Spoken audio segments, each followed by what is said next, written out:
So the prerequisite is that the person has to be a participant in the CAP IDD waiver.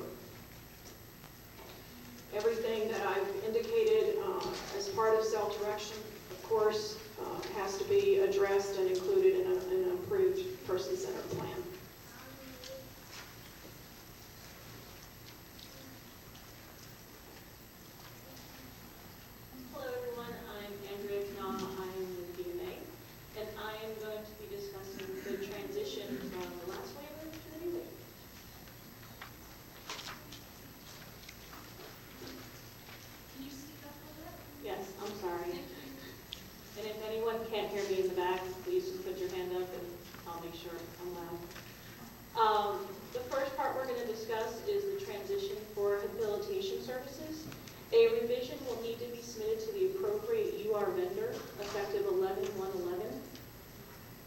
To reduce habilitation to 129 hours a month.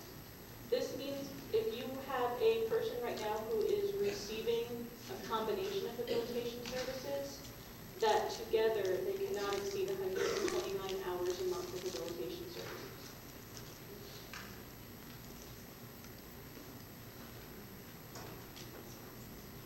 Transition for habilitation services for children that are in school.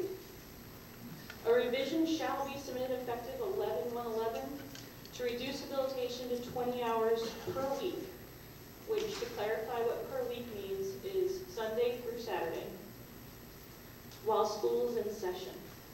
This includes children who are homeschooled. Children 15 years old and younger may continue to receive a maximum of 3 hours a day unless additional justification is needed to exceed that 3 hours a day. But they are still being held to the 20 hours a week.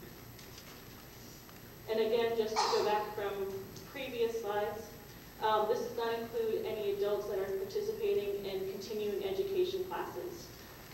I do want to clarify another part of what it means for school to be in session. If there is school 1 day a week for that week, school's in session that week. The other example that I've been giving is Thanksgiving week. There's 2 days that school's closed, most likely Thursday and Friday. If the family chooses to have that child out of classes for that Thursday and Friday, school is still in session that week. So there should be no more than 20 hours a week of habilitation services provided for that week.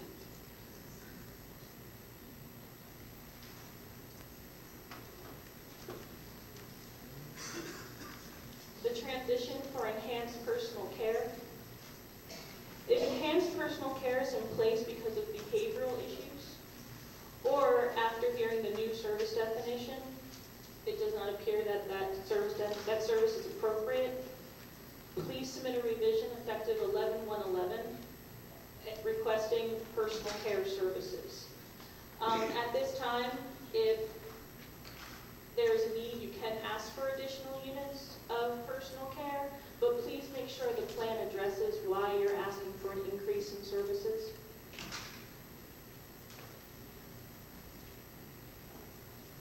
And going along with that, this is the transition for enhanced respite or nursing respite.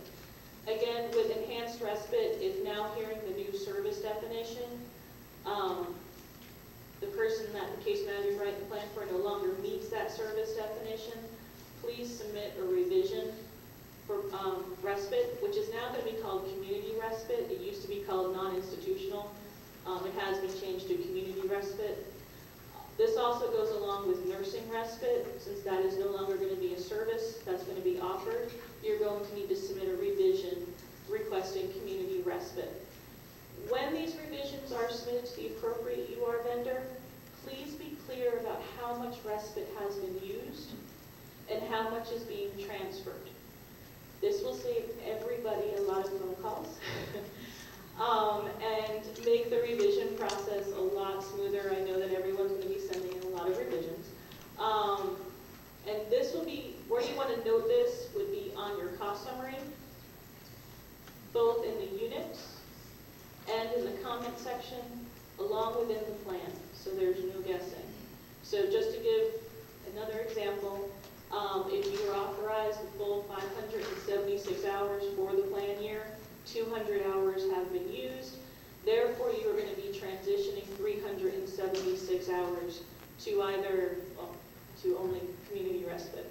Unless, again, if the enhanced respite is still appropriate, you do not need to submit a revision for that.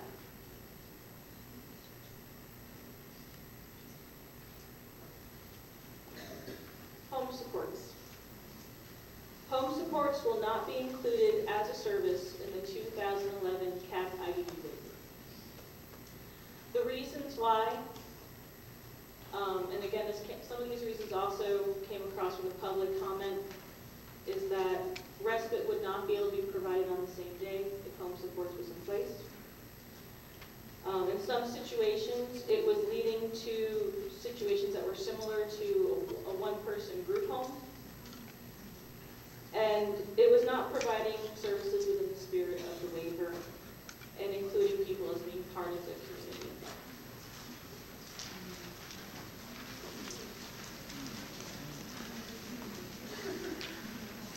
Alternative services for home supports. Personal care and home and community supports may be requested instead of home supports. The reason why we're saying may, because the person may not require both of those services.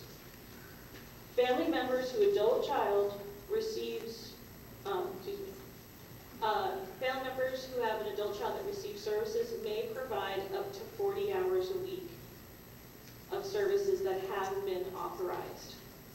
In the situation where an adult child lives with his parents, the parents or other individuals living in the household may each provide up to 40 hours a week of approved services. So again, what this means is, if you have a person that has been authorized for a combination of home and community supports and personal care at 80 hours a week, each parent can provide up to 40 hours a week of services. If you have someone who's been authorized 60 hours a week, one parent can provide up to 40, the other one can provide 20. Or you have an outside staff provide the other 20. In the situation where you have two recipients living in the home, again, the parent can only provide 40 hours a week of services. So they could provide 40 hours to one recipient in the home, another parent can provide 40 hours to the other. But it doesn't mean they can provide 40 hours to one, or one parent can provide 40 hours to one and another 40 hours to the other child. Is that clear? It gets very confusing. You're going to hear us repeating this part a lot. And again, if it's not clear, please write it down on a question card and we'll try to come up with another example to make that clear.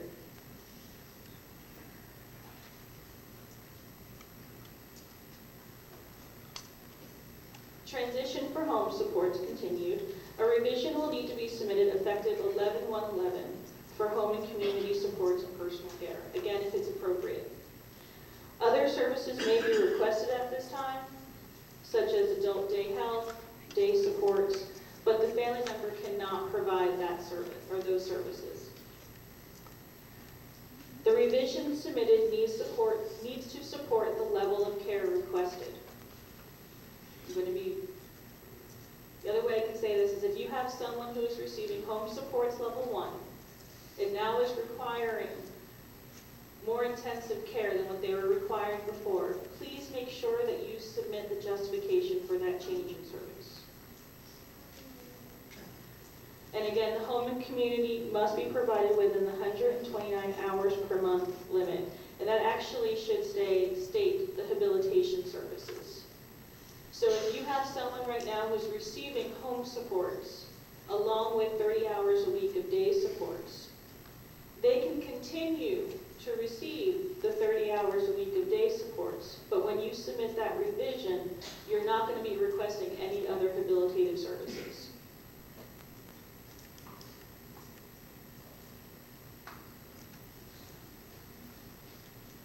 The revision must address the family member or members who are going to be providing services.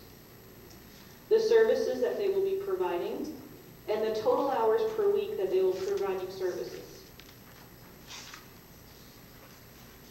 If a revision is submitted and the guardian was providing home supports in the previous CNR, a new letter from the LME is not needed until the next CNR. And this is for the guardian letter that is needed from the LME.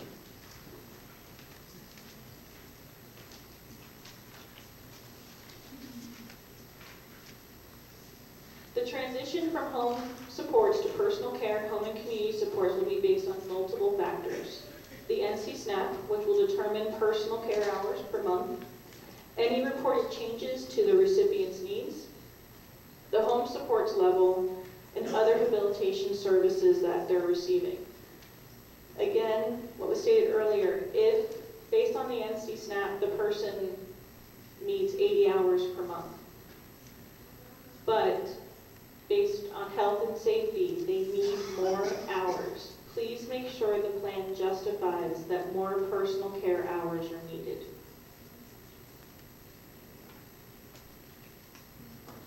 And here's the grid. Again, also, if anything has changed from the last plan year and the NC SNAP is not truly reflecting where the person is right now, by all means, please submit a revised NC SNAP. We have included in your handout IU-90, which states the habilitation hours being a maximum of 129 hours a month, and that adults will not have appeal rights. Children will have appeal rights under EPSDT.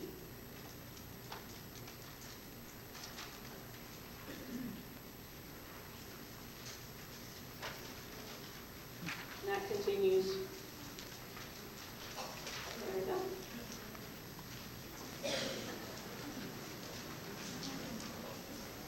We're going to take about a 15-minute break. While we're breaking, please, Martha Thompson is in the back there. She has a cardboard box. Please drop any question you have in that box. And when we return, we'll start answering questions.